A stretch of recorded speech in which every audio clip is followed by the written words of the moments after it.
if I'm talking about UN and Israel. I'm very glad that a couple of months ago, journalists from our biggest newspaper, Bild, have found in a German rooftop the original plans of the concentration camp Auschwitz. And instead of giving that to the German official archives, we decided to give it to the State of Israel, and we received a couple of weeks ago Benjamin Netanyahu at our publishing house in Berlin, and we gave him the plans. And we were very glad to see him a couple of days later presenting the talks to UN. That's the message that you should send to this institution.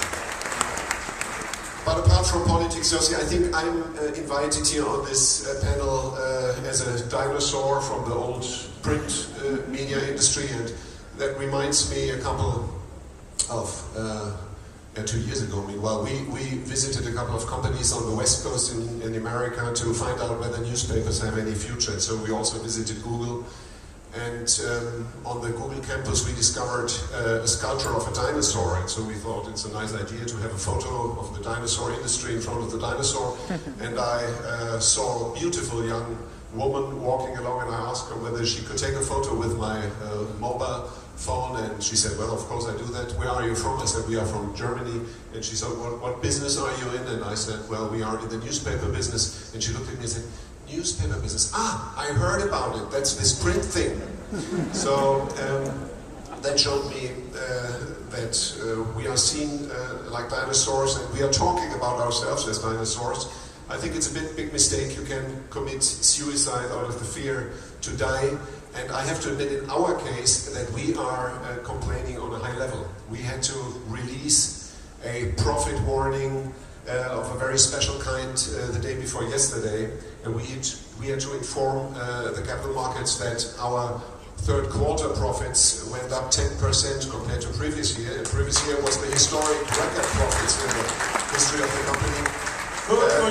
That is partly thanks to the fact that our print business, the newspaper business, is still doing well. We have a margin of more than 20% in this environment, but also that we have digitized our business very early. 20% of our entire sales and 16% of our profits are deriving from online activities. And of course, we were digitizing and transforming our business very early. And I think there is really no, and if you look, I mean, 7 of our 10 biggest online activities are already profitable, and the 2 highest margins of the company are also generated with online businesses. So it shows clearly, if you embrace the progress, if you don't see it as a threat, if you have the will to self-cannibalize your business, then the sum of it might be positive. So I really cannot join this general depressive mood of the media industry that everything is going down now. Really depends on. And I think it's a privilege to participate in this change. I mean, what are the 4 most important inventions of mankind? I would say it's the language, because language enables people to communicate. Then it's the ability to write, script and writing, because that kept certain messages. The third most important invention is printing, because that distributed information. And the fourth is the digitization. I mean, what a privilege to participate in this. Ladies and gentlemen, the President of the State of Israel.